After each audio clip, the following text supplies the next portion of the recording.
Alhamdulillah akhirnya ya. Setelah sekian Akhirnya lama Pak, menunggu. Alhamdulillah. Nah itu dia. Baik Pak.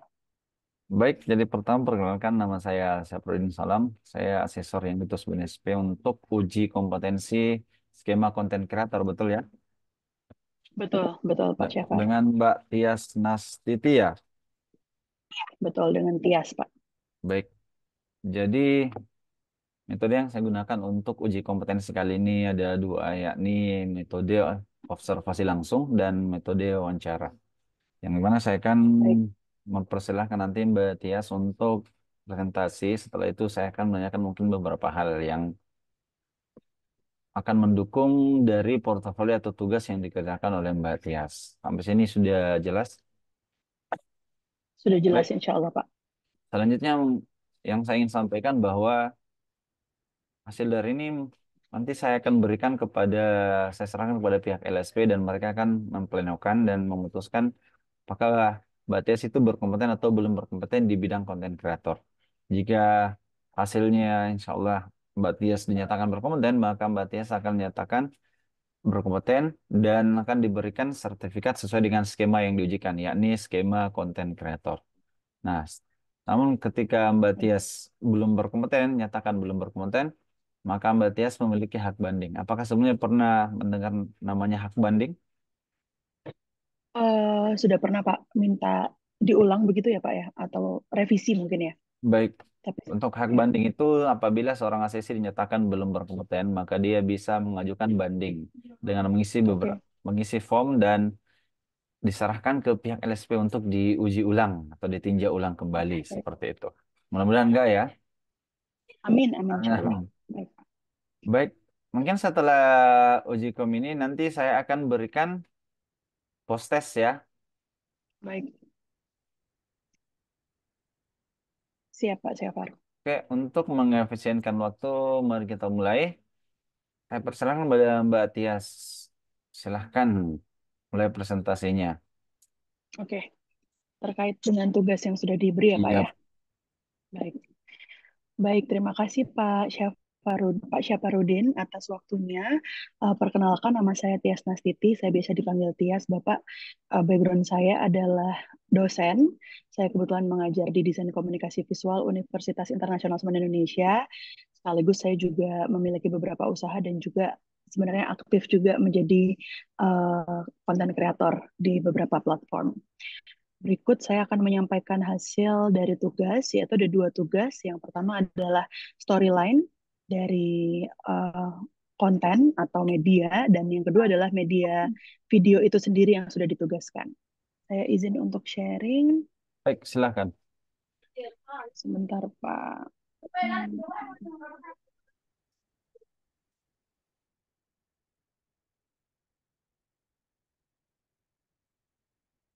oke. Hmm, Apakah sudah terlihat, Pak, untuk storyline saya? Ya, sudah terlihat, Mbak. Baik, terima kasih Pak Syapar.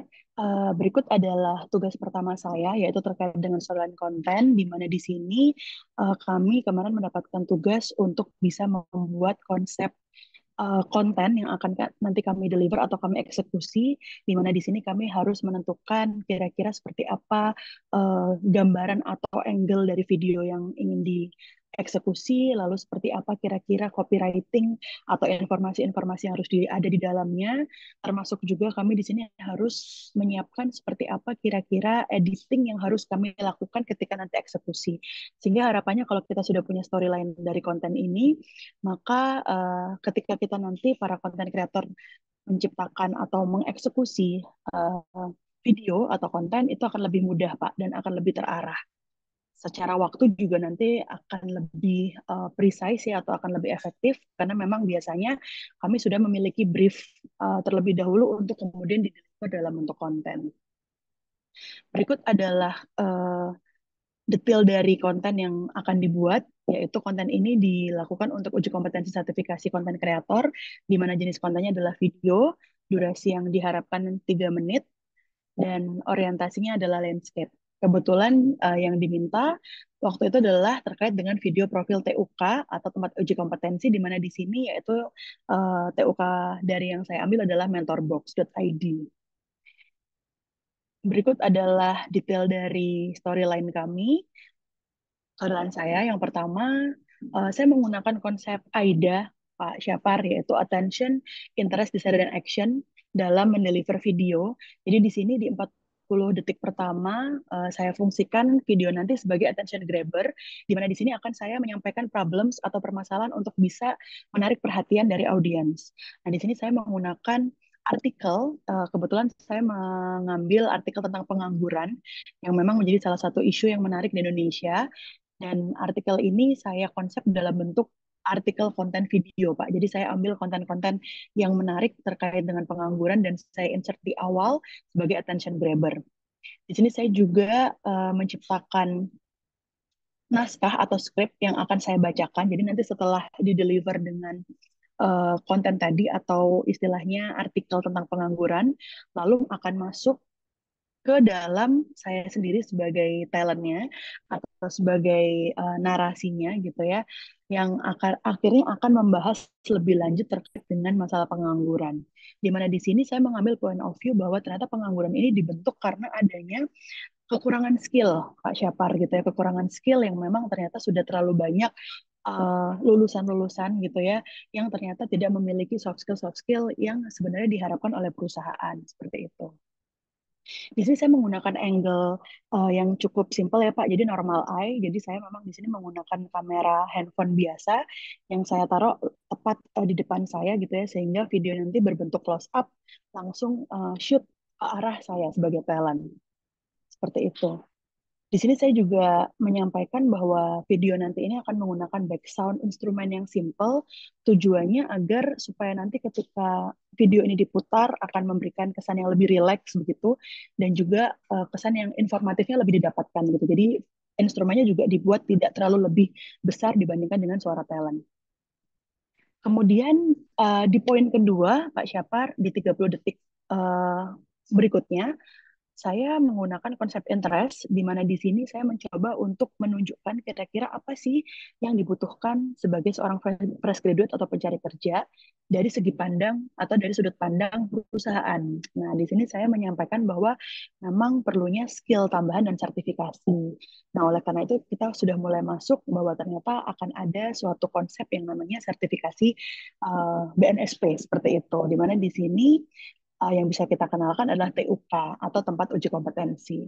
Maka saya masuk ke poin interest yang kedua, di mana saya di sini langsung memperkenalkan uh, produk atau mungkin di sini disebutnya dengan TUK-nya yaitu mentorbox.id, di mana di sini storyboard yang saya ciptakan, saya mengcapture atau men-screenshot profile dari Mentorbox mulai dari Instagram sampai dengan websitenya Pak, seperti itu.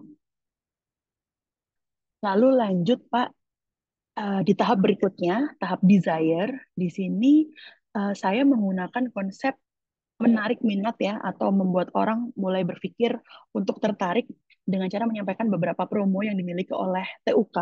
Salah satunya di sini saya menyampaikan bahwa Mentorbox.id itu punya promo bundling, Pak. Gitu. Jadi di sini di talent di gambar apa ini namanya storyboardnya ada talent dan di atasnya itu saya insert poster berupa gambaran promosi bundling tadi seperti itu. Dan yang di 30 detik terakhir saya memberikan konsep call to action atau CTA sebagai closing yang harapannya bisa merecall kembali kira-kira apa itu mentor box. Saya juga menyampaikan apa alamat Instagram, alamat website, sehingga audiens yang menonton bisa langsung melakukan aksi Pak untuk bisa follow atau mungkin cek websitenya gitu ya, sebagai salah satu cara untuk bisa memberikan engagement. Harapannya seperti itu. Kurang lebih seperti itu Pak, storyboard yang saya rancang.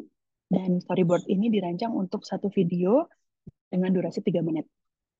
Selanjutnya saya akan putarkan videonya ya Pak Syapar ya. Ya, silahkan. Sebentar, oke, videonya. Nah,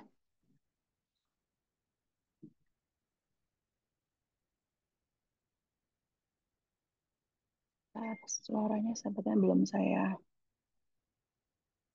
Oke.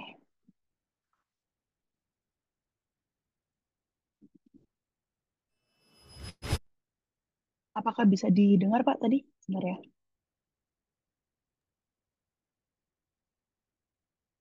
Ya bisa Mbak, terdengar suaranya. Oke, Jumlah pengangguran di Indonesia mencapai baik. Saya izin putarkan ya Pak.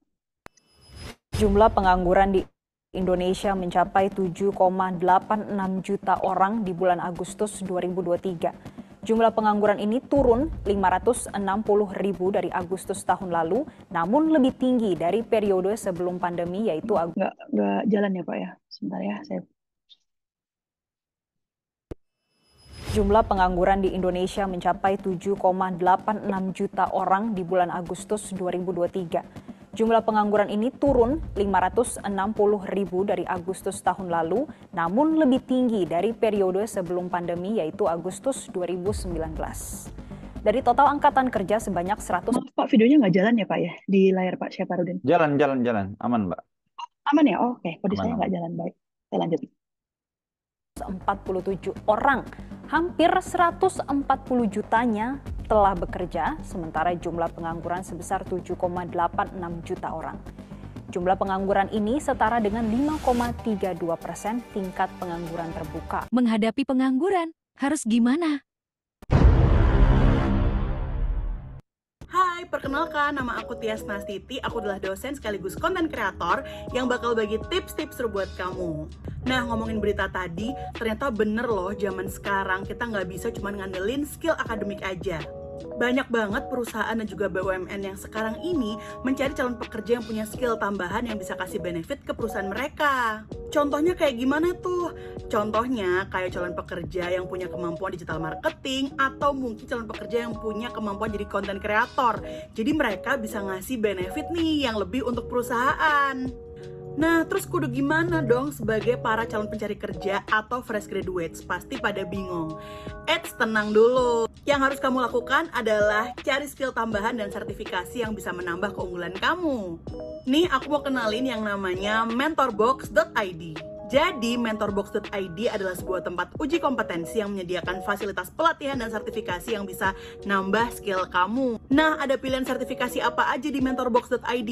Banyak banget, mulai dari sertifikasi digital marketing, content creator, sampai big data scientist dan public speaking juga ada. Banyak skema juga. Yang paling mantap, pelatihannya juga akan dibundling dengan sertifikasi oleh BNSP. Jadi pastinya sangat bermanfaat dan gak kaleng-kaleng. Semua kegiatan di mentorbox.id bisa diadakan secara online, jadi cocok buat para pekerja atau bahkan mahasiswa yang waktu kosongnya terbatas. Untuk lebih detailnya, bisa langsung cek di website Mentorbox dan juga di media sosialnya @mentorbox.id. Nah, untuk awal tahun ini banyak banget loh promo seru yang ditawarkan oleh mentorbox.id. Kalau kamu mau, kamu bisa ikutan paket bundling, jadi kamu bayar satu tapi dapat 2 sertifikasi. Kamu langsung aja ya cek di sini. BTW, di mentorbox.id, semua peserta bakal dapat recording dan juga materinya. Udah deh, kamu nggak usah ragu lagi, langsung aja kamu ambil sertifikasi kamu di mentorbox.id. Langsung meluncur ke media sosialnya di sini, dan juga webnya di sini. Lihat-lihat dan pilih program sesuai yang kamu minati dan juga pastinya bisa nambah skill kamu. Yuk, semangat yuk update skill di 2024 ini. Aku Tias Nastiti, sampai ketemu di konten-konten selanjutnya. Dah, good luck! Baik, berikut tadi adalah konten yang sudah saya buat berdasarkan dari hasil penciptaan storyline yang sudah saya rancang sedemikian rupa. Dari saya cukup sekian, Pak Syaparudin. Terima kasih atas waktunya. Wassalamualaikum warahmatullahi wabarakatuh. Waalaikumsalam. Waalaikumsalam warahmatullahi wabarakatuh. Baik, Mbak Tias, terima kasih atas presentasinya. Nah, mungkin ini ada beberapa pertanyaan yang saya ingin tanyakan. Yang pertama, sebelum membuat konten dan membuat brief konten, mungkin ada riset yang dilakukan ya, riset konten. Bagaimana sih sebenarnya cara riset konten itu? Silahkan. Baik, terima kasih Pak Syaparudin. Jadi kalau dari pengalaman saya, riset konten itu bisa dilakukan dengan beberapa cara, Pak. Yang pertama, kita bisa observasi langsung. Yang dimaksud dengan observasi adalah saya melihat kira-kira bagaimana konten dari kompetitor atau komparator yang memiliki konten serupa, Pak. Jadi karena kebetulan konten yang saya ciptakan adalah konten tentang edukasi seperti tips dan tutorial, maka saya juga melihat kira-kira konten kreator yang memiliki konten serupa. Lalu yang kedua, saya juga bisa melakukan riset dengan cara menganalisis dari tren-tren yang ada, Pak. Jadi seperti apa kira-kira penggunaan tren musik, penggunaan tren editing, atau mungkin penggunaan sound-sound yang memang sekiranya sedang hits begitu ya di TikTok atau di Instagram ataupun di YouTube itu sendiri. Lalu yang ketiga, saya juga bisa melakukan tren dengan menanyakan langsung kepada audiens, dengan melibatkan audiens atau membuat audiens terlibat memberikan masukan gitu, Pak. Kira-kira seperti apa sih konten yang mereka suka atau yang mereka harapkan? Kurang lebih seperti itu, Pak, riset yang saya lakukan. Baik, terima kasih atas jawabannya. Selanjutnya tentang video yang baru saja dibuat, kemarin pakai tools apa, Mbak? Oke, baik. Terima kasih, Pak Syapar. Kebetulan tools yang untuk editing ya, Pak, saya menggunakan CapCut saja, Pak, yang mudah. CapCut menggunakan handphone. Itu saja sih, Pak. Mungkin saya sambung juga dengan InShot, karena biasanya saya untuk video panjang itu saya cut dulu di InShot. Setelah saya cut, saya pindah ke CapCut untuk saya subtitle dan saya beri beberapa efek. Itu aja, Pak. Mungkin bisa ditunjukkan caranya atau demonstrasi Editingnya. itu editingnya, ya. Eh, Kebetulan itu di handphone. Apakah saya boleh join menggunakan handphone, Pak? Boleh, boleh, boleh. Silakan. Oke, sebentar ya, Pak.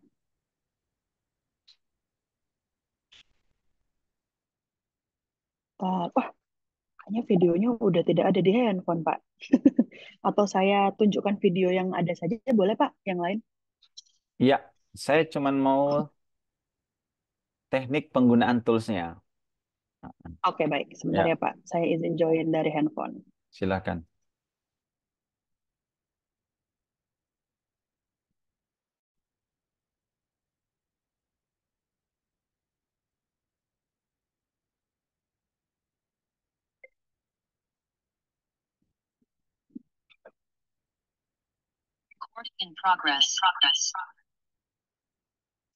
Oke, ini saya coba untuk share dari handphone saya ya, Pak.